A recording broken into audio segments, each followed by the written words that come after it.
할렐루야. 좋은 일이 있습니다. 우리 옆에 있는 전우자의 손을 꼭 잡고 축복할래요? 좋은 일이 있습니다. 할렐루야. 자, 하나님 말씀 볼까요? 사도행전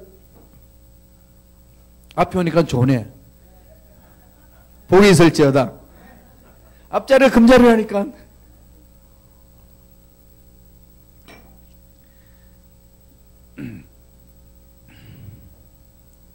아마 곧 샘닛 앞으로 올 거야. 우리 하나님 말씀 볼까요? 사도행전 15장을 먼저 보죠. 16장부터인데 오늘은 사도행전 15장 36절에서 41절까지 먼저 읽겠습니다. 사도행전 15장, 사도행전 15장 36절로 41절입니다. 36절에서 41절까지 사도행전 15장이에요. 15장 36절로 41절입니다. 다 같이 천천히 사도행전 15장 36절에서 41절 읽겠습니다. 며칠 후에 바울이 바나바더러 말하되 우리가 주의 말씀을 전한 각 성으로 다시 가서 형제들이 어떠한가 방문하자 하고 바나바는 마가라는 요한도 데리고 가고자 하나 바울은 밤빌리아에서 자기들을 떠나 함께 일하러 가지 아니한 자를 데리고 가는 것이 옳지 않다 하여 서로 심히 다투어 피차 갈랐으니 바나바는 마가를 데리고 배 타고 구브로로 가고 사울은 실라를 택한 후에 형제들에게 주의 은혜의 부탁함을 받고 떠나 수리아와 길리기아로 다니며 교회들을 경고하게 하니라. 여기서부터 출발해서 이젠 16장, 17장, 이렇게 18장까지 쭉 넘어가면서 19장까지 가죠.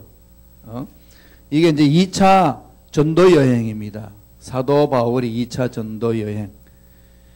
1차 전도 여행이 있고 이제 2차 전도 여행이 이제 시작이 됐어요. 2차 전도 여행 할 때는 1차 전도 여행 했던 교회들을 찾아다니면서 형제들에게 말씀을 더 견고하게 세우기 위하여서 교회를 든든히 세우기 위해서 2차 전도 여행을 떠났습니다. 그런데 2차 전도 여행 떠날 때 문제가 생겼어요. 그 당시 초대교회의 지도자는 누구였냐면은 바나바와 바울이었습니다. 바나바 바울이었는데 1차 전도여행 때에 바나바와 바울이 같이 전도여행을 갔는데 누굴 데리고 갔냐면은 마가를 데리고 갔어요. 그러니까 선교여행 막 다니다 보니까 마가가 그냥 여행인 줄 알고 갔는데 너무 힘이 든 거예요. 그리고 밤빌라에서 돌아와 버립니다. 지 맘대로. 돌아와 버렸어요. 그런데 마가가 누구냐면 바나바의 조카입니다. 그래서 이제 2차 전도 여행을 가는데 누굴 데리고 갈 것이냐 막 선별을 할 거 아니에요? 그랬더니 바나바가 마가 데리고 가자. 그랬더니 바울이 뭐라고 그러죠? 무슨 소리 하냐? 그러면 네 조카라도 난 안 돼. 이래가지고요, 영적 지도자 리더십에 큰 이렇게 균열이 생겼습니다. 바나바하고 바울이 한바탕 붙은 거죠.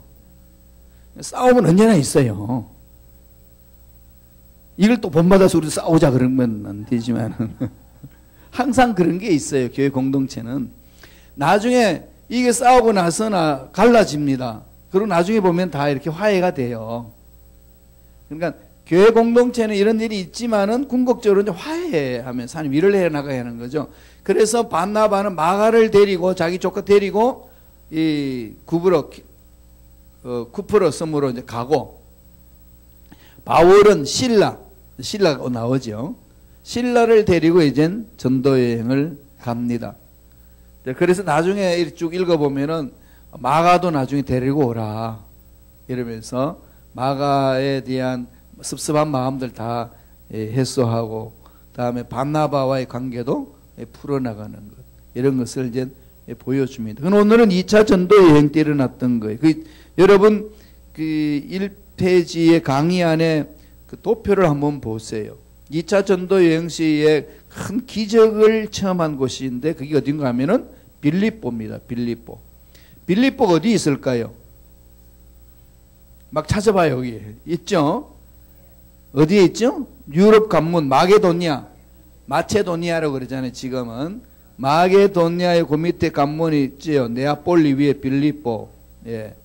데살로니가, 베레아, 그 다음에 내려가면 아가야, 그 밑에 고린도, 코린토, 그리스죠. 오늘날에는 그리스에서 더 왼쪽으로 가게 되면 이탈리아가 있고 로마가 있고 그렇습니다. 그 빌립보에서 사도 바울이 2차 전도 여행할 때 실라와 함께 가가지고 놀라운 성령의 역동적인 역사를 체험을 합니다. 기적을 맛보는 거죠. 그러나 빌립보 성에서 일어났던 것은 4가지 기적을 맛보고 있습니다. 1차 전도 여행, 2차 전도 여행을 여러분 쭉 보시면은 참조를 이렇게 보시면은 되실 거예요. 그러니까 지금 무대가 여기서 있는데 어디서 출발하지요? 수리아, 안디옥. 오른쪽에 제일 그 위에 보면 있죠. 수리아 안디옥. 수리아 안디옥은 오늘날 말하면 시리아 안티코스. 예, 시리아 안디옥. 오늘날은 시리아에 있죠. 여기 시리아가 있고요. 시리아의 안디옥이 있고 또 터키 지역의 안디옥이 있습니다. 구분하셔야 돼요. 그 중간에 보면은 어디에 있나 하면 5번 동그라미 중에 5번이 아니라 6번이죠. 6번에 보면은 BCD 안디옥이 나오죠. 예, BCD 안디옥은 오늘날 터키 지역이에요. 터키. 예, 터키 지역인데 그걸로 이제 전도하러 갔는데 예루살렘에 초대 교회가 있다가 이 예루살렘에서 나중에는 성령의 기름 부으심이 안디옥으로 옵니다. 수리아 안디옥, 시리아 안디옥. 이 수리아 그러면 많이 들어봤죠. 구약 시대 때 누굴 멸망시켰죠? 북쪽 이스라엘가 아니고 수리아는 이스라엘 백성들을 늘 이렇게 괴롭히긴 했지만은 이스라엘 백성을 괴롭히는 아수로 그 너머에 오른쪽 지금 안 나타나 있는데 그쪽에서 넘어온 지역이에요. 쉽게 말하면 오늘 이란, 이라크 건물이 형성되기 전에 일어났던 그 부분들. 이 수리아는 언제나 이스라엘 백성들이 말 안 들을 때 하나님이 들어서 이렇게 괴롭히기도 하고 그렇게 했던 지역입니다. 오늘날은 시리아라고 그러고 이 시리아 전쟁이 일어나가지고 난민들이 많이 지금 건너오고 있잖아요. 이 시리아가 그렇게 역사적으로 깊은 나라입니다. 그 이전부터. 하나님 앞에 이스라엘 백성을 말 안 들으면 공격해왔던 이들 흐름이에요. 아직도 그 나라가 있죠. 근데 거기 이제 안디옥이라는 곳이 있는데 거기가 제2차 선교 여행을 했던 곳이에요. 선교 센터입니다. 처음에는 예루살렘, 그 다음에는 안디옥. 거기서 다 출발해요. 그래서 안디옥에서 갔다가 다시 안디옥으로 도착. 1차 선교회도 보세요. 여러분 밑에 보면은 바울의 전도 여행 지역을 보면은 바울 1차 전도 여행 안디옥 출발해서 도착 어디서 오죠? 안디옥. 예. 2차 전도 여행 수리아 안디옥에서 시작해서 다시 수리아 안디옥으로 돌아오죠. 그 다음에 3차 전도 여행은 어떻게 되죠? 안디옥에서 했다가 다시 안디옥 수리아, 그러니까 예루살렘 가이사랴 돌레마이 수로 수리아에 들어오죠. 거기에 있다가 이제 예루살렘까지 이제 들어가죠. 그러니까 지역이 하나님이 이끄시는 방법이 예루살렘, 그 다음에 안디옥, 예, 나중에는 또 에베소까지도 연결되고, 그리고 터키의 저쪽에 가게 되게 되면은 거기 드로아 그 지역 거기 보면은 무시아 드로아 지역 그 사이에 콘스탄티노플 대제가 동로마를 만든다 해가지고 이탈리아 로마에 있던 시대를 글로 이렇게 옮겨서 서로마 동로마를 이렇게 만듭니다. 그러니까 비잔틴 문화, 동방과 서방이 만나는 그 지역이에요. 그 문화가 아주 화려합니다. 아름답죠. 터키에 가게 되면 거기 있습니다. 거기 무슨 성당 있죠? 소피아 성당. 불가사의하게 만드는 성당. 근데 거기 지금 뭐가 되어 있을까? 예배 드릴까요? 모슬렘 점령했으니까 뭐가 되죠? 박물관으로 써요. 그럼 기념관만 되는 거죠. 그럼 화려했던 그 지역이 바울이 선교하면서 다녔던 그 지역이 지금은 그냥 박물관이고 그냥 성지순례 지역으로 관광 지역으로 바뀌었습니다. 그래서 오늘날 유럽이 그렇게 가고 있고 미국이 그렇게 가려고 그러고 한국이 또 그렇게 가려고 그러죠. 이런 시대 저와 여러분들 살고 있기 때문에 저와 여러분은 어떻게 해야 될까요? 날마다 깨어서 말씀을 붙들고 가는 거죠. 자, 이러한 지역에서 어떤 역사가 일어났나요? 볼까요? 뒷장 넘겨보세요. 거기 가면 이제 빌립보의 그 경기장 지역에서 있는, 그게 지금도 남아있는 유적지입니다. 나중에 우리가, 좀, 이 괴를 모아가지고 성지순례를 한번 가야 돼. 10년도 갈 수 있지. 참, 그게 여행, 여러분들이 휴가 내고 이렇게 하기가 참 쉽지가 않죠. 그죠? 예. 유럽은 그래 가깝기 때문에 빨리 후딱후딱 갔다 올 수 있는데 좀 그렇네요. 일단 꿈은 가지세요. 하나님이 때가 되면 또 이 날 올 거예요. 이렇게. 그래서 보면은 그 지역에 무슨 일이 있었나 하면은 빌립보에 바울과 실라가 복음을 전하는데 점치는 여종이 있어가지고 귀신을 쫓아내고, 다음에 그랬더니 그 점치는 여인을 데리고 있는 주인이 점치는 사람 귀신을 쫓아내버리니까 점을 못 치잖아요. 수익이 없습니다. 그래서 바울과 실라를 모함을 해가지고 감옥에 집어넣습니다. 그 감옥에 집어넣어서 그 속에서 하나님을 찬양하며 함께 기도하면서 이 그 빌립보 그 성에서 기적이 일어나는 사건을 체험하는 거죠. 그런 역사적인 배경 속에 이 빌립보 성에 무슨 일이 일어났느냐, 네 가지로 우리가 이것을 살펴볼 수 있습니다. 첫째로 바울이 하나님 앞에 선교를 하기 위해서 나왔잖아요. 나와서 가는데 성령이 그 바울의 계획을 막습니다. 그러니까 하나님이 하시는 역사는 우리의 생각을 따라가는 것이 아니라 철저하게 하나님의 선하신 계획 가운데 가는 거죠. 그 말씀을 한번 볼까요? 사도행전 16장 6절 다 같이 한번 읽겠습니다. 시작. 성령이 아시아에서 말씀을 전하지 못하게 하시거늘 그들이 브루기아와 갈라디아 땅으로 다녀가라. 그렇게 해서 내보냈죠. 그 위로 올려보내잖아요. 그 사도 바울이 처음에는 아시아 쪽으로 이렇게 돌린다는 것은 서남아시아, 우리 이게 동남아시아 쪽 우리 쪽이 아니라 서남아시아 쪽으로 전도하기를 바울은 계획을 했는데 성령은 어디를 끌고 가죠? 유럽으로 끌고 갑니다. 유럽으로. 그래서 나중에 마게도냐에서 있는 사람이 자기들에게 와서 살려달라고 환상을 하나님이 보여주시죠. 그래서 바울이 방향이 틀어집니다. 저와 여러분들이 했던 이 세상살이라든지 사업이라든지 직장 생활을 해나갈 때 하나님께서 방향을 틀 때 있습니다. 민감해야 돼요. 그 고집을 부리면 안 돼요. 그러니까 항상 잘 나간다고 맞는 게 아니고, 막힌다고 안 되는 게 아니고, 무엇을 해야 되죠? 물어봐야 돼요. 하나님께 기도를 해야 된다는 거죠. 제일 먼저 저와 여러분들이 가져야 될 것은요, 이 하나님의 일에 있어서, 하나님이 일을 하는 데 있어서 제일 먼저 저와 여러분이 가져야 될 것이 뭘까요? 하나님의 사랑이에요. 예. 하나님의 사랑을 체험해야 돼요. 하나님의 사랑. 이 하나님 사랑 안에서 우리가 뭘 알 수 있냐면은 하나님의 계획입니다. 하나님의 선하신 계획. 선하신 계획이라는 거죠. 이 두 가지는 가슴판에 늘 새겨져 있어야 됩니다. 여기에서 하나님과의 사랑 안에 하나님 나를 향하신 계획을 봐야 내 가는 삶의 모든 방향성이 올바로 결정이 되는 거지. 직장, 다음 자녀 교육, 내 사업 하는 모든 일에 있어서 요 두 가지는 절대로 잊지 마세요. 하나님 사랑 체험으로, 사랑의 힘을 하는 것이고, 또 하나는 하나님이 나를 향하신 계획을 바라고 하는 거예요. 바울은 하나님의 부르심을 받고 선교하러 간다라고 나아간 거죠. 선교하러 간다라고 이제 갔는데 여기에서 하나님께서 방향을 틀어줍니다. 그게 뭐가 있죠? 성령의 지시가 있죠. 이 성령의 지시는 바울이 처음에 선교 여행 떠나기 전에도 이 성령의 지시 있었습니다. 그 안디옥의 교회에서 안디옥 교회에서는 철저하게 성령의 지시를 따라 움직인 거죠. 이걸 자꾸 사모하셔야 돼요. 하루아침에는 안 되지만은 계속 기도하고 성령 사로잡히도록 성령의 지시를 받고 나가는 분별이 되는 거잖아요.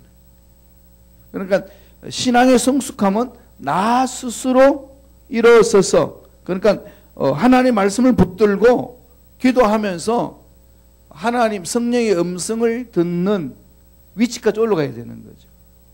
이러면 여러분들 많이 이제 혼란을 느낄 수 있어요. 그게 성령의 음성인지 아닌지 어떻게 하느냐? 어떻게 알죠? 다 아는데도 여러분들이 지금 모른 척하고 있죠, 그죠? 성령의 지시는 어떻게 일어나죠? 내 마음에 평안이 있죠. 그 다음 또 뭐가 있어요? 평안과 의와 희락과 평안이라. 의가 있고 희락이 있죠.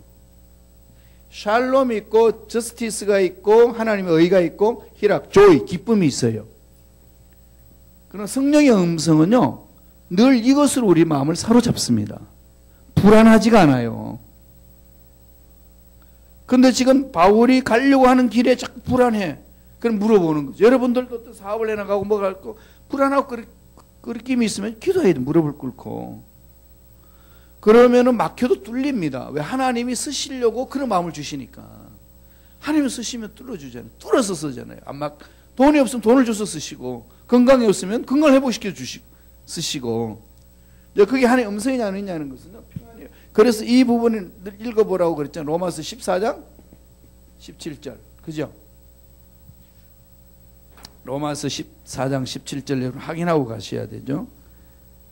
보면은 하나님의 나라는 먹는 것과 마시는 것이 아니요 오직 성령 안에 있는 의와 희락과 의와 평강과 희락이라.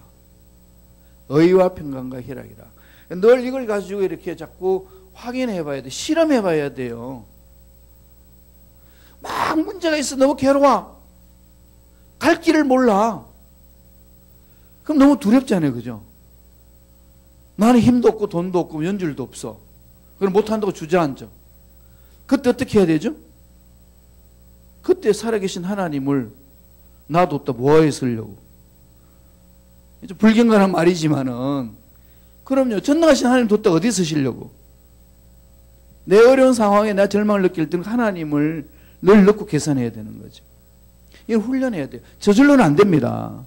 저절로는 안 되는데 자꾸 훈련하고 그렇게 나아가셔야만이 이게 지시를 받을 수 있어요. 사도 바울을 보세요. 성령의 음성에 그죠? 성령이 오늘 2절에 보면 16장 6절에 보니까 성령이 아시아에서 말씀 전하지 못하게 하시거늘 이걸 어떻게 아느냐는 거죠. 길을 막고 마음에 불안이 있으니까 어떤 길로 갈까요? 물으니까 불안한 마음을 없애고 평안한 길을 열어주시는 거죠. 그러고 있는데 마게도냐 환상이 있습니다. 이렇게 갈 길을 찾아간다는 거죠. 그러니까 음성이 들리면 이게 내 음성인지 사탄의 음성인지 하나님의 음성인지 셋 중에 하나잖아요. 그죠? 내가 너무 거기 막 꿈을 꾸면은요 그냥 그게 하나님의 음성을 착각하고 들을 수 있어요. 한 예로 한 형제가 한 자매를 너무 뜨겁게 사랑해요. 그 자매가 반응이 안 와. 근데 하나님께 물어봐요. 금식을 3일 동안 하러 기도원으로 가서 금식하고 기도합니다. 하나님 그 자매가 내 짝꿍이냐 아니냐요. 그럼 백발백중 어떻게 되죠? 네 짝이다 그래요. 그럼 확신을 갖고 내려와서 물어요. 하나님이 짝이라고 그러는데 자매는 아무 반응이 없어. 그럼 무슨 생각일까요? 자기가 그 자매에 대한 이 마음이 열려져 있어서 되니까 그게 너무 강하니까 하나님의 음성 들을 만한 여유가 없는 거지. 문제에 사로잡히면요. 그 문제 앞에서 그냥 허우적거리로 하나님의 음성을 들을 수 있는 객관적인 마음이 사라지는 거죠. 자꾸 이걸 내려놔야 되는 거예요. 훈련하셔야 돼요. 그래서 그게 자기 음성을 하나님의 음성으로 착각하는 거지. 그리고 사탄이 속삭이는 거예요. 사탄은요. 이랬다 저랬다 합니다. 일관성이 없어요. 하나님은 초질관이잖아요. 소원을 두시거든요. 여기서 이제 하나 더 여러분들이 이제 가지면은 또 나오는 성경이 빌립보서 2장 13절. 하나님 뜻은 너의 마음에 소원을 두고 행하시니라. 소원은 불타요. 일관성 있게. 왔다 갔다 하지 않습니다. 환경이 어렵다고 엎어버리고 환경이 좋다고 가고 그러지 않습니다. 환경 어려면 기다리죠. 우리가 자동차를 몰고 어디를 갈 때 빨간불이 있으면은 어떻게 하죠? 스탑하잖아요. 그렇지 않고 파란불 켜진 거 쫓아다니면 어디로 가죠? 엉뚱한 곳에 가 있지 않습니까? 우리의 방향을 딱 정해놓으면은 가는 길목에 빨간불이 있든 파란불이 있든 노란불이 있든 상관하지 않고 파란불이 있으면은 녹색불에는 가고 그 다음에 노란불이 있을 때 멈추고 그 다음에 빨간불이 있을 때 그냥 서서 그냥 기다리지 않습니까? 그래서 내 목적지를 향해 가는 것처럼 우리 인생의 성령의 음성을 듣고 가게 되면은요, 그것을 정확하게 해낼 수가 있는 거지. 가야 될 것인지 멈춰야 될 것인지. 성령의 음성을 따라서 이끄신다는 이 훈련이 이제 되어야 된다는 건데 사도 바울은 그런 부분이 있습니다. 그래서 빌립보로 들어가요. 거기 여러분 2차 전도여행 보면은 그 위에 9번에 빌립보로 네아폴리로 해가지고 빌립보로 들어가죠. 거기에서 이제 하나님의 놀라운 역사를 체험을 합니다. 자, 그러니까 하나님의 선하신 계획 가운데서 이루어진다는 것. 하나님의 일은 계획 가운데 이루어지는 것. 기도도 마찬가지잖아요. 하나님의 뜻을 알고 하는 것이 중요하다. 자, 3페이지 넘어갑니다. 그럴 때 여러분 저와 마음속에 뭘 가져야 될까요? 주님이 가르쳐 주셨던 말씀 마음판에 새게 됩니다. 마태복음 10장 29절 한번 읽어볼까요? 다 같이 3페이지 있습니다. 시작. 참새 2마리가 한 아사리온에 팔리는 것이 아니냐. 그러나 너희 아버지께서 허락지 아니하시면 그 하나라도 땅에 떨어지지 아니하리라. 참새 한 마리 팔리는 것조차도 하나님 허락하시지 아니하면 불가능하다는 거죠. 철저히 하나님 계획 가운데서 이루어진다는 겁니다. 지금 여기서 여러분 성경 공부하고 있는 것도 성령이 이렇게 감동을 주시고 이끌어 주셔서 오신 것 아니겠어요? 그걸 믿는 거죠. 선교사들 보면 리빙스턴이라는 위대한 선교사가 있었는데 원래는 중국을 가려고 그랬어요. 근데 하나님이 막았습니다. 어디로 갔을까요? 아프리카로. 그러나 성령의 음성이 민감하게 나가는 거예요. 원래 계획대로 가는 것 아니고 또 틀 때가 있는 거죠. 저는 은퇴하고 나서 버섯 농장 하려고 열심히 훈련하고 있었어요. 프로젝트도 세우고. 근데 하나님이 시카고로 틀어주셨어요. 근데 이런 부분 어떤 모습으로 오든지 간에 하나님께서 트시는 거죠. 하실 일이 있는 거죠. 그러면 어렵고 힘들어도 그것을 풀어주신다는 거죠. 늘 제가 말씀드리지만은 하나님이 쓰시면은 풀립니다. 늘 이걸 명량하세요. 하나님 나를 사용해 주시고 사업장 사용해 주시고 돈도 하나님이 쓰시는 돈이면 풀리잖아요. 풍성하게. 이걸 체험해야 되는 거죠. 저와 여러분 신앙생활은 늘 그걸 만판에 새기세요. 주님이 쓰시면 풀립니다. 주님 쓰시면 풀어주시거든요. 나귀를 풀어주리라. 주께서 쓰시겠다 하라. 이 만판에 늘 새기셔야 됩니다. 그래서 막기도 하고 이끌기도 하고 알렉산더 맥케이도 마다가스카르 섬에서 일하기 위해 준비하던 알렉산더 마케이도 우간다로 보냈었어. 이제 놀라운 선교 사역을 감당하죠. 아프리카를 보내죠. 윌리엄 캐리는요 남태평양을 가려고 그랬어요. 그런데 어디로 보낼까요? 인도로. 예. 인도로 가가지고 귀한 사역을 감당합니다. 그러니까 저와 여러분들이 길에 막힐 때 한 번 더 어떻게 하라고요? 물어보는 거. 잘 나가도 물어보세요. 늘 잘 나간다고 가는 것 아니에요. 파란불 켜진다고 차 몰고 다니면 딴 데로 가잖아요. 그러니까 저와 여러분은 세상 가치관에 끌려서 가는 게 아니라 하나님께 물으면서 나가야 된다는 거예요. 늘 물어야 돼요. 그래서 우리 순복음 시카고 교회 일을 위해서 늘 물으셔야 돼요. 지금 우리 교회가 여기 은행 가치로는 10년 후면은 이 가치 없어져요. 건물이. 그럼 어떻게 해야 되죠? 리모델링을 하든지 재건축을 하든지 이전을 하든지 하나님 어떻게 뭘 원하시는지 물어봐야 되죠. 우리 이치에 맞게끔. 이건 기도 열심히 해야 돼요. 정말 우리가 기도 열심히 해야 돼요. 위기 앞에 있을 때는 더 하나님께 매달려야 되죠. 왜? 위기는 기회로 만들어야 되니까. 내 사업에도 직장에도 내 건강에도 물질에도 위기가 왔을 때요. 그냥 주저앉아서는 안 됩니다. 하나님이 지시하는 것이 있는 거죠. 민감하게 반응해야 되는 거죠. 내가 보기에는 되게 하나님 왜 이렇게 원하는 대로 안 해주시냐 막 이러는데요. 돌아보고 나면은 그렇게 하셔야만 됐다는 걸. 나중에 지나고 나서 돌아보면은 그런 걸 체험을 많이 하지 않아요. 만약에 그때 내 고집대로 해주셨더라면 큰일 날 뻔했던 일들이 한두 가지가 아니지 않나요? 그런 걸 체험을 많이 하시죠. 그래서 성령을 전적으로 신뢰하는 겁니다. 예, 성령을 신뢰함으로써 이제 유럽이 열리는 역사가 일어납니다. 이게 하나님이 이끄시는 흐름이거든요. 그걸 따라다녀야 돼요.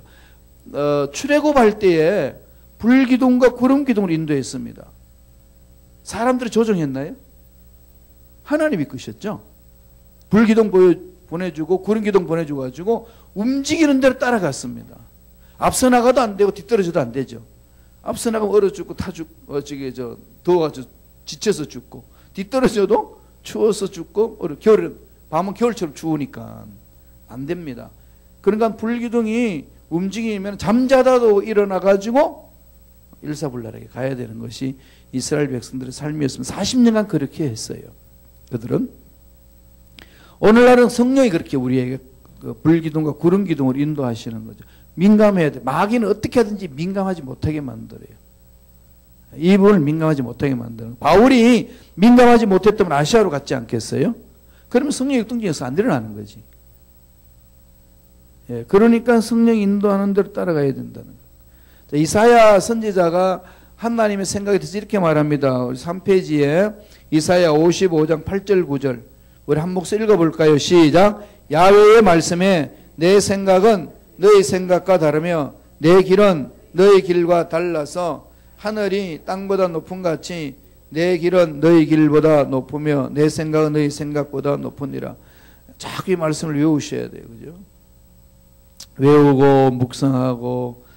그러니까 생각 부분으로 생각하고 나가는 건데, 잠깐 4차원 영성을 좀 한번 짚고 넘어갔죠. 우리 인생, 우리 신앙생활에 있어서 이건 너무 중요한 거잖아요. 생각하는 이 부분들인데 생각의 결과거든요. 자, 4차원 영성을 나중에 또 우리가 새로 공부할 때가 있겠지만은 영적 세계가 이렇게 있어요. 한번 이걸 정리하고 하겠습니다. 영적 세계, 하나님의 세계. 우리가 살고 있는 세계가 뭐죠?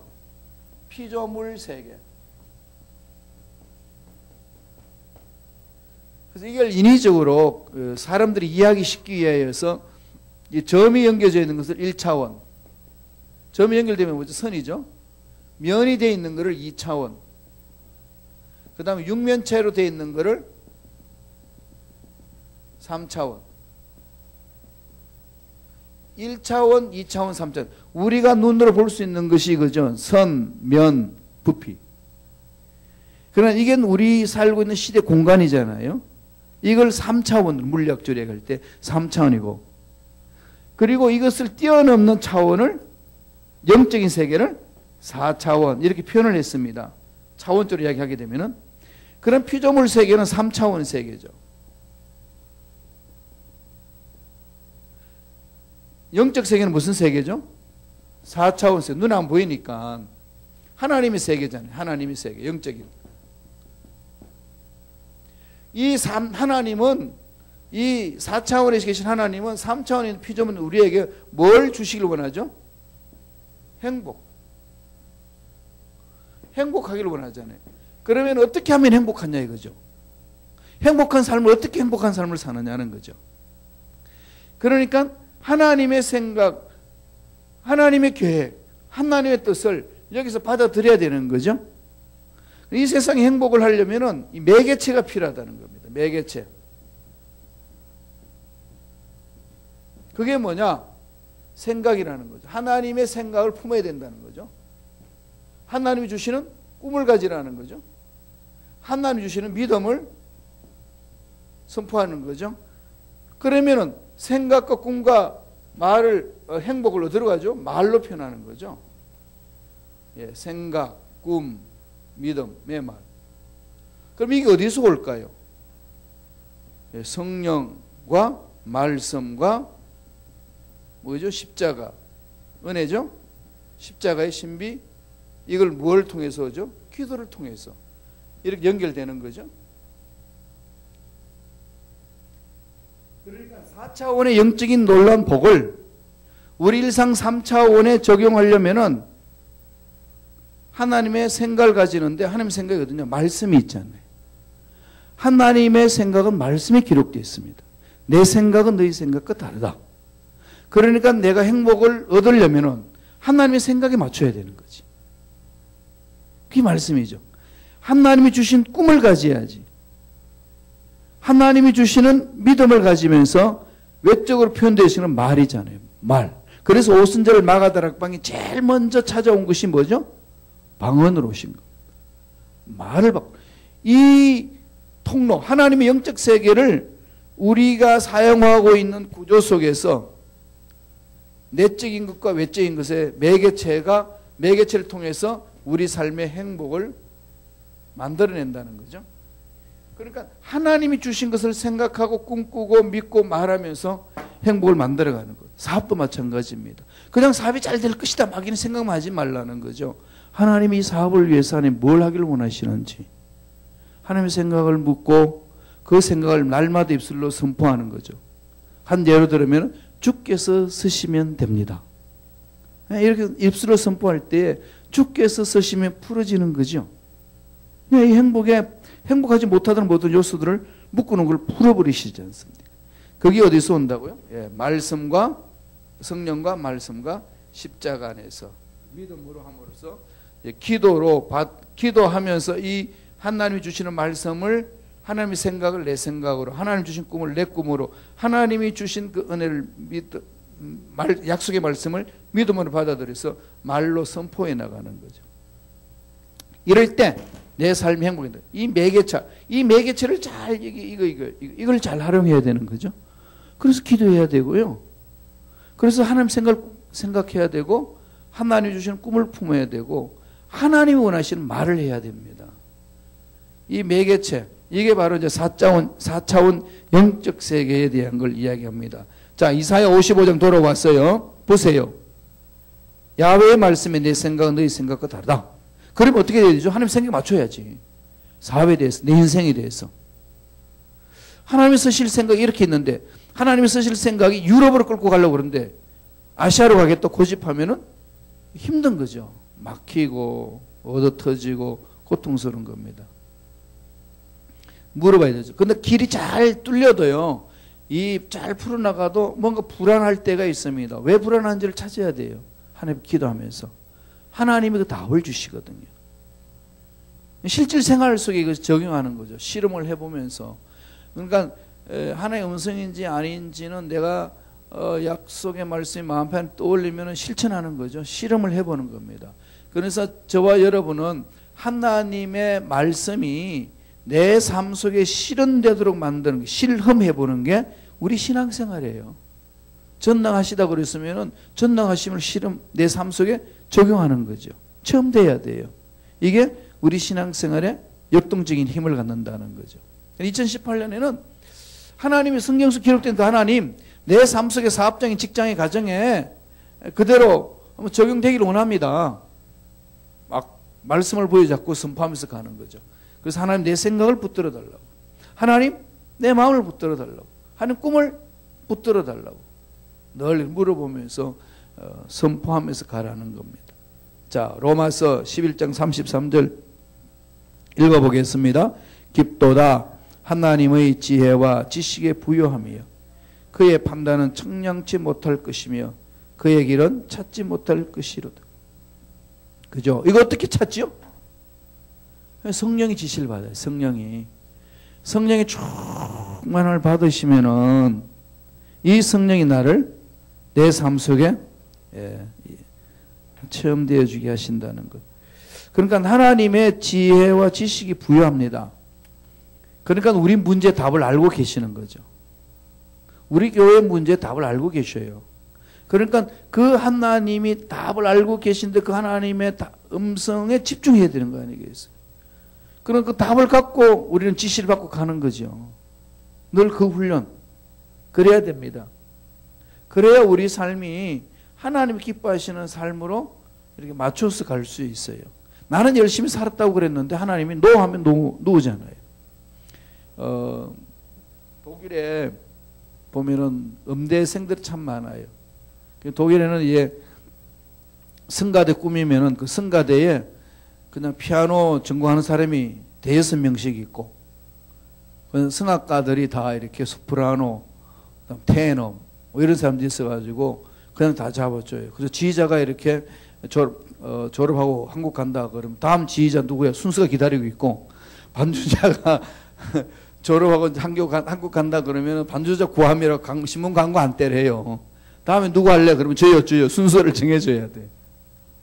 근데 그네들이 졸업하고 갈 때 뭘 어떻게 졸업하나 하면 연주회를 해요. 그러면은 우리 다 오라고 그러거든요. 그럼 강당에서 가가지고 다 연주회 가는데 그거는 이제 시험 보는 겁니다. 연주 쫙 끝나면 관중이 막 감격에 일어서서 막 기립박수 보내도 그 기립박수하는 관중을 보지 아니하고 누굴 볼까요?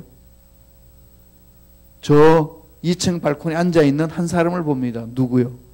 자기 지도교수. 교수가 이러면 합격이고 이러면 떨어지는 거지. 그러니까 지금 이 시험 보는 이 연주자는 청중들이 환호하는 그 소리 귀를 기울일 수가 없죠. 왜? 누굴 한다고요? 자기 졸업의 시험에 합격이냐 실패했냐 이 눈에 집중하는 거죠. 그런데 얼간이들은 박수치는 이 전중에만 와가지고 선생 보지도 않으면 어떻게 되죠? 나중에 떨어졌는지 성공에 합격했는지 모르잖아요. 우리 신앙생활이 그렇다는 거죠.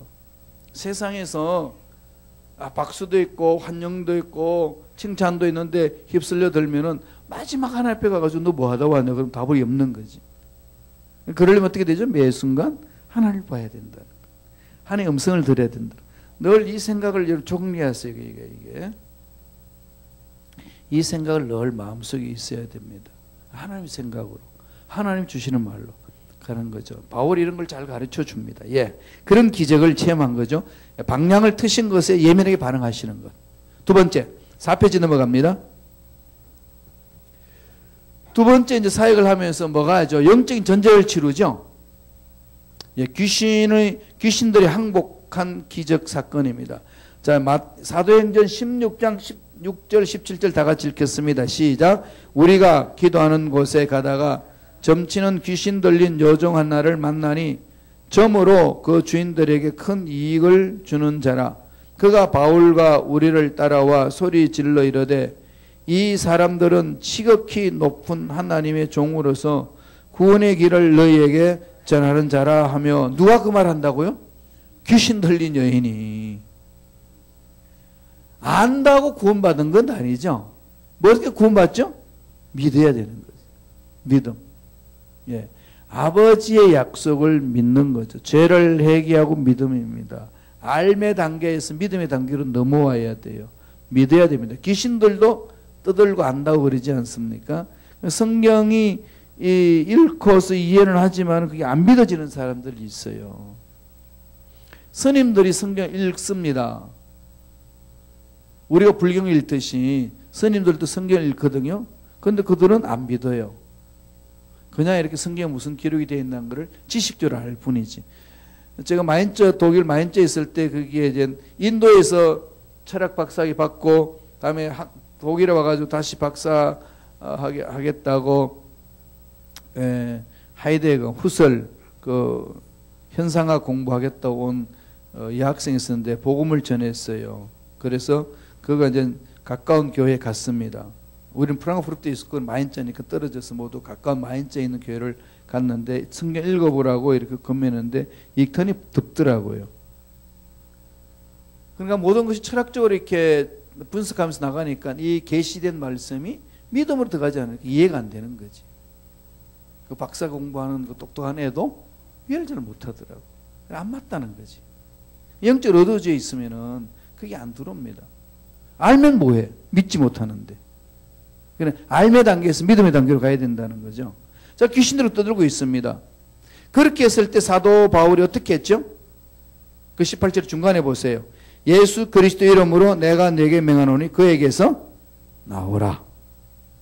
나오라. 자, 귀신을 쫓아내는 방법인데, 자, 이건 예수 믿는 사람이면 누구나 쫓을 수 있어요. 저도 이제 이 한국에 있을 때 귀신을 참 많이 쫓았는데, 물론 금방 나가는 경우도 있지만은 몇 시간 실갱이 부리는 것도 있어요. 그럴 때 어떻게 될까요? 두 가지예요. 먼저 그 사람에게 내 사랑, 하나님의 사랑이 이렇게 들어가도록 말씀을 펼치는 거죠. 그 영혼을. 그래서 그 영혼 속에 있는 귀신이 있다는 것을 알게 해줘야 되는 겁니다.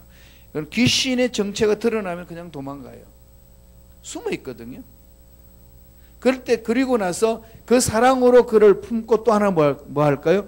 예수 이름으로 쫓아야 됩니다. 우리의 경건의 능력 쫓는 게 두려워하지 마세요. 왜냐하면 이미 예수 안에서 어떤 마귀든지 다 청산을 했습니다. 이미 예수님 전쟁, 영적 전쟁에서 이기신 거죠. 우리는 게릴라전에서 영적 전투를 하는 거잖아요. 예수님 이름으로 이겼던 그 능력을 저와 여러분이 주셨습니다. 하나님의 사랑을 불어넣고 예수 이름으로 쫓아내버리는 거죠. 그 영혼, 귀신 들린 영혼을 하나님의 사랑의 눈으로 그를 이렇게 뚫어보고, 눈을 보시오. 눈을 떼면 안 되고, 눈을 봐요. 눈을 보면 막 눈동자 돌아갑니다. 눈을 보고 그를 향하여서 하나님의 사랑을 불어넣고 예수 이름으로 명하노니 나가라고.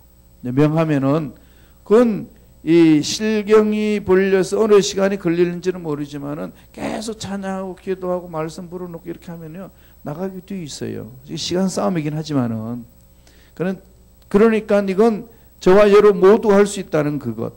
자, 바울이 어떻게 쫓아내죠? 예수 그리스도의 이름으로 내가 네게 명하노니 그에게서 나오라. 그리고 안전뱅이한테 어떻게 그랬죠? 예수 이름으로 명하노니 일어나 걸어라. 그 상황에 맞게끔 선포하면 되는 거죠. 병은 떠나갈지어다. 그건 낫고 안 낫고는 여러분들이 생각할 문제 아니고 하나님이 알아서 하시는 거죠. 그게 믿음, 하나님을 신뢰하는 부분들입니다. 힘들고 그럴 때마다 자꾸 그렇게 선포하는 훈련을 하셔야 돼요. 찌보당하고 올 때 그냥 남겨두지 마세요. 내 마음에 좀 이렇게 불안하고 답답하게 하는 모든 흑암의 세력은 떠나갈지어다. 쫓아버려야 됩니다. 이것은 인간의 힘으로 하는 게 아니지요. 고린도후서 10장 4절 보지요. 바울이 나중에 고린도 교인들에게 보낸 편지입니다. 다 같이 읽겠습니다. 우리의 싸우는 병기는 육체에 속한 것이 아니요 오직 하나님 앞에서 경관진을 파는 강력이라. 영적 전쟁이죠. 영적 전쟁은 믿음을 하는 거죠. 성령에 사로잡혀서 믿음으로 영적 전쟁을 치는데, 믿음으로 영적 전쟁을 치는 무기는 뭐라고요? 예수 이름으로. 그래서 전신갑주를 입어야 됩니다. 우리 전신갑주 한번 더 머리 정리하고 가죠. 제일 먼저 뭐가 있나요? 십자가를 통해 가지고 구원의 투구, 의의 흉배, 그 다음에 진리의 허리띠, 복음의 신발, 그 다음에 왼쪽에는 뭐가 있죠? 믿음의 방패, 오른쪽에는 말씀의 금. 그죠? 이러니까 이미 전신갑주가 다 입었죠. 그죠? 그러면서 예수 이름으로 명하노니 나가라. 기도할 때에 이 전신갑주를 입고 기도하는 것을 좀 잊지 마세요. 머리에 구원의 확신을 갖고, 의는 십자가에 의를 붙이고, 허리는 진리 허리띠, 바른 복음의 신발, 믿음의 방패, 말씀의 금. 이게 이제 머릿속에 다 들어있는 거죠. 물론 성경에서 에베소에서 말하고 있는 순서는 우리하고 달라요. 다른 건데 그렇게 오면 힘드니까 십자가식으로 머리부터 쭉 내려가고 수평으로 양쪽에. 그러면은 전신갑주를 입는다는 것이 되어 있는 거죠. 영적 전쟁입니다. 그것은 매 순간 치료해야 돼요. 은혜 받으면 그걸 거꾸로 넘어지게 만들거든요.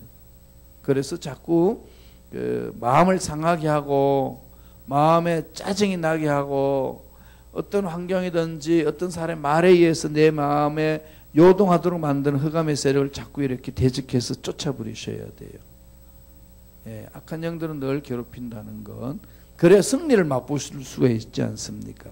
세 번째 빌립보성에서 일어난 건 뭐죠? 예, 옥문이 열리고 착고가 풀어지는 기로죠. 풀리는 거죠. 주님이 서시면 풀어집니다. 예. 자, 사도행전 16장 25절 26절 한번 읽어보죠. 무슨 일이 있는지. 시작. 한밤중에 바울과 실라가 기도하고 하나님을 찬송하며 죄수들이 듣더라. 이에 갑자기 큰 지진이 나서 옥토가 움직이고 문이 곧 다 열리며 모든 사람이 메인 것이 다 벗어진지라. 왜 바울과 실라가 감옥에 들어갔죠? 예, 귀신 쫓아내기 때문에. 점치는 그자 쫓아냈더니 그 여주인이 수입이 없으니까 관공서에다가 고발해버린 겁니다. 이거 이상한 말하고 돌아다니는 인간들이다. 응? 우리 영업 못하도록 방해한다. 그 영업 방해죄로 고발해가지고 그게 돈을 찔렀잖아요. 관공서는 돈을 찔러주니까 돈 받아 처먹고 바울과 실라를 빌립보 감옥에 집어넣어 버렸어요. 빌립보 감옥에 들어가 가지고 있는데 바울과 실라가 뭐 하죠? 찬송하고, 예, 찬양하고 기도하고 찬송하는 거죠. 이건 우리가 배워야 될 부분들이잖아요. 한밤중이라는 게 뭐죠? 앞뒤가 안 보이는 거. 이민생활 앞뒤 안 보일 때 있으시잖아요. 그죠? 예. 저도 독일에서 앞뒤가 안 보일 때가 있었어요. 그런데 그때 해야 될 일은 뭘까요? 바울이 가르쳐서 기도하고 찬양하는 거. 찬양은 뭐죠? 하나님이 하실 것이라는 걸 확신하는 거죠. 하나님이 서시면 풀립니다. 사업에도 하나님이 서시면 풀립니다. 자꾸 이걸 선포하세요. 자꾸 이렇게 힘들고 어려울 때마다요. 주께서 서시겠다라 그럼 풀어주리라. 이 말씀이 얼마나 살리는지 몰라요. 하나님이 쓰시면은 풀어집니다. 예. 그래서 한밤중에 그들이 바울과 실라가 기도하고 찬송하니까 제수들었는데, 그런데 이에 무슨 일이 나죠? 갑자기 큰 지진이 나는 거죠. 하나님이 흔들어 버리잖아요. 아무리 상황이 어려워도 그것이 나를 괴롭혀도 하나님이 흔들면은요 다 흔들립니다. 바울과 실라를 하나님 서시겠다고 그러니까 옥문도 문제가 아니라는 거지. 흔들어 버리는 거 아니겠습니까? 그러니까 저와 여러분 하나님께 쓰임 받겠다, 내 사업장 설립 받겠다 그러면은 그 사업장을 방해하는 모든 요소를 흔들어 버리시는 거죠. 그죠? 자녀들의 앞날도 괴롭히는 것을 흔들어 버리신다는 게 하나님이. 그래서 자녀를 살리기 위해서는 늘 기도하세요. 어떤 모습이라든지 하나님께 쓰임 받게 하여 주소서. 하나님께 쓰임 받는 게 이렇게 풀타임으로 교육자로만 선교사로만 나오는 게 아니고 사업하면서 돈을 벌어서 돈이 쓰임 받도록 해주는 거고, 학자가 돼서 쓰임 받도록 하는 거고, 가정을 아름답게 만들면 쓰임 받도록 하는 거 다 여러 가지 있지 않습니까? 그래서 늘 그걸 선포해야 돼요. 뭘 선포하죠? 하나님이 쓰시겠다라. 하나님이 쓰시겠다. 예, 그래서 우리의 삶 속에 문제가 해결되는 기적은 하나님이 이루십니다. 뒷장 넘깁니다. 5페이지 가죠. 예, 그게 사진 하나 있죠. 무슨 사진이죠? 예, 무슨 감옥? 예, 바울 당시 빌립보 감옥터입니다. 그게 남아 있어요. 예, 정말 동굴 같은 거지. 로마 감옥도 여러분 영화를 통해서 많이 보잖아요. 벤허 같은 그 영화를 본다든지 보면 지하 감옥에 들어가 있는 그 모습들이 있죠. 차디찬 지하에서 그 환경을 바라보면 바울이 기뻐할 수가 없지 않습니까? 하나님을 만났을 때에 그 신비함을 체험하니까 4차원 세계를 맛보고 나니까 3차원에서 주는 이 고난과 고통은 문제가 안 되는 거죠. 그래서 우리의 행복은요 4차원에서 이렇게 지배를 하지. 왜냐하면은 3차원은 2차원을 지배하고 2차원은 1차원을 지배하잖아요. 그러니까 4차원이 3차원을 지배하는 거지. 그래서 우리의 행복은 4차원의 능력이 임해야 행복을 맛보는데, 4차원의 능력이 임할 수 있는 것은 우리의 매개체를 쓰신다는 거죠. 그 생각을 하나님의 생각으로 해야 되고, 하나님 주시는 말로 선포하면서 나가야 되는 거죠. 그럼 바울이 로마 감옥에 있고 빌립보 감옥에 있으니까 이걸 맛보는 거죠. 그러니까 하나님께 찬양하고 기도하는 거죠. 하나님이 하시면 됩니다. 하나님이 하시면 됩니다. 자꾸 이런 것을 마음판에 새기고 선포하는 게 중요합니다. 그래서 이사야 우리 41장 10절 이 말씀을 여러분 신앙생활하고 또 사업하고 일을 했다 늘 찾아오는 두려움이 있잖아요. 다 같이 읽어봅니다. 41장 10절 시작. 두려워하지 말라. 내 하나님이 됨이니라. 내가 너를 굳세가리라. 참으로 너를 도와주리라. 참으로 나의 의로운 오른손으로 너를 붙들리라. 두려워하지 말라고 그랬죠. 왜요? 하나님이 함께 하겠다. 우주 만물 창조주 하나님이 함께 하신다는 거. 놀라지 말라. 나는 내 하나님이 됨이니라. 돈이 없다고 놀라지 말아요. 두려워하지도 말고 하나님 함께 하시는데 하나님 책임지신다는 거지. 내가 너를 굳세게 하리라. 참으로 너를 도와주리라. 참으로 나의 의로운 오른손으로 너를 붙들어주리라. 하나님이 붙들어 주시는지 아닌지를 자꾸 실험해 봐야 돼요. 이 세상에 살면서 3차원의 세계에 살면서 하나님이 정말 나와 함께 하시는지 안 하는지, 사업에서 함께 하시는지 안 하는지, 그죠? 직장에서 함께 하시는지 안 하는지, 가정에서 내 자녀들이 함께 하시는지 안 하는지 자꾸 맡기고 기도하면서 체험해야 되는 거죠. 우리 교회 공동체가 하나님이 어떻게 만져주시는지 모두가 그렇게 모아져야 되는 거 아니겠어요? 그럴 때 기적을 맛보는 거거든요. 하나님이 살아계신 능력을 우리가 체험해야 된다는 거죠. 자, 바울은 그런 부분들에 있어서 이 전능하신 하나님을 믿었기 때문에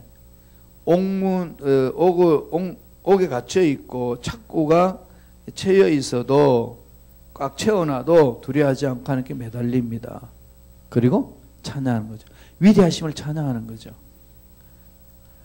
자, 6페이지 마지막 페이지로 가겠습니다. 마지막으로 남은 게 있어요. 그랬더니 어떤 변화가 또 일어나나요? 예, 심령의 변화. 이 가장 중요한 기적 아니겠어요? 영혼을 살려내는 거니까. 영혼을.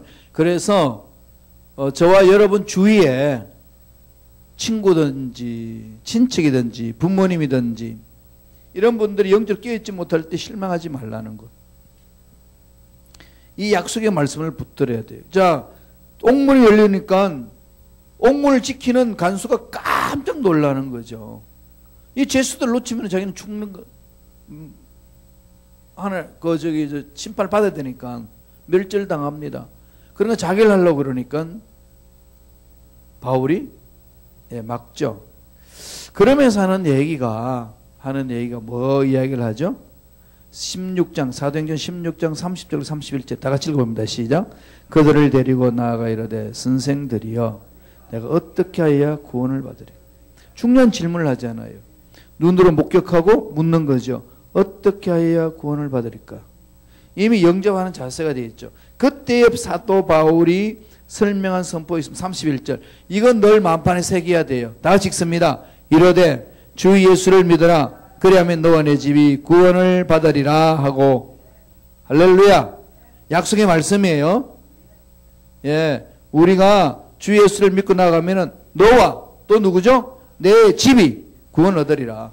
그런 한 가정에 하나님이 세우신 선교사 일꾼들이 있습니다. 꼭 믿음 일꾼들 세워놓죠. 그러면서 그 일꾼들이 기도하고 매달리면서 어떻게 되죠? 예, 부모님들이 변화되고 자녀들도 변화되고 그러면서 뒤집어지는 역사 아니겠습니까? 심령의 변화가 일어나는 것. 어떤 사건을 보여주든지 간에 목적은 심령의 변화입니다. 예수를 닮게 만드는 거죠. 이게 중요합니다. 저와 여러분들이 예수 닮는 데 자꾸 집중하셔야 돼요. 그러려면 예수님과 깊은 교제를 이루어야 됩니다. 그 속에 기적이 있거든요. 하나님과 나와 연합이 된다면 하나님 쓰시는 일꾼이 되잖아요. 그러면 안 풀릴 문제가 어디 있겠습니까? 이런 그 말씀 안에서 자꾸 하나님의 생각을 머릿속에 이렇게 생각하면서 나아가는 거죠. 막히는 일들 많이 있습니다. 인생사에. 주님이 가라고 그래서 다 뚫리는 거 아니에요. 막혀요. 막히는데 막혔다고 그랬을 때 어떻게 하죠? 주님과 또 뚫는 거죠. 왜? 주님이 쓰시면 뚫으시니까. 늘 거기에 포커스를 맞춰서 가야 된다는 거예요. 자, 그렇게 해서 어떤 결과를 초래하죠? 사도행전 16장 33절 34절 한 목소리 읽어볼까요? 그 밤 그 시각에 간수가 그들을 데려다가 그 맞은 자리를 씻어주고 자기와 그 온 가족이 다 세례를 받은 후 그들을 데리고 자기 집에 올라가서 음식을 차려주고 그와 온 집안이 하나님을 믿음으로 크게 기뻐하니라. 31절에서 선포한 내용이 34절에 성취가 되잖아요. 아버지의 약속의 선포는 믿는 자에게 반드시 이루어집니다. 그걸 믿고 달려가는 거지요. 주 예수를 믿어라 그러면 너와 내 집이 구원을 얻으라. 저도 우리 집안이 유교 집안이 있기 때문에 제일 먼저 우리 고모가 예수를 믿어서 이제 서울에서 생활하시고 나도 서울 올라가서 이제 하나님의 은혜 안에서 투병 생활하면서 예수를 만났어요. 대구를 내려갔는데 가관입니다. 유교 집안이잖아요. 유교 집안에는 제가 이제 장손이라서 유교 김씨 가문들이 모여가지고 설날 되면은 다 한 군데 모여서 뭐 하죠? 제사를 드려요. 그는 장손이니까 안 가면 안 되죠, 그죠?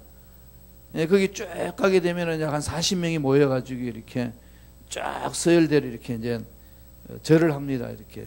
그럼 저 가가지고 절할 수는 없잖아. 예수 믿는 걸 다 아는데.